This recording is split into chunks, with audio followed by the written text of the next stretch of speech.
Щітка каучукова білий кіт для прибирання від пилюки будь-яких тканинних виробів. Це може бути і автомобіль всередині, і дивани вдома, і коврики.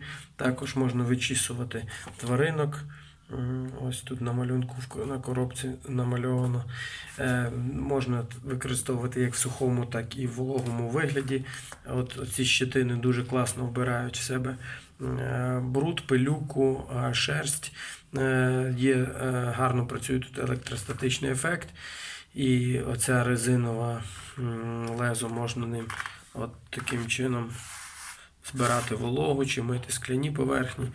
Дуже класно, приємно на дотик. Виробник Свіпа Німеччина, продавець в Україні білий кіт.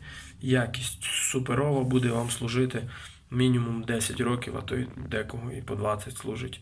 Незамінна річ, і її ціна виправдана тим, що вона реально дуже довго служить. Є завжди в наявності, будь ласка, звертайтесь, купуйте.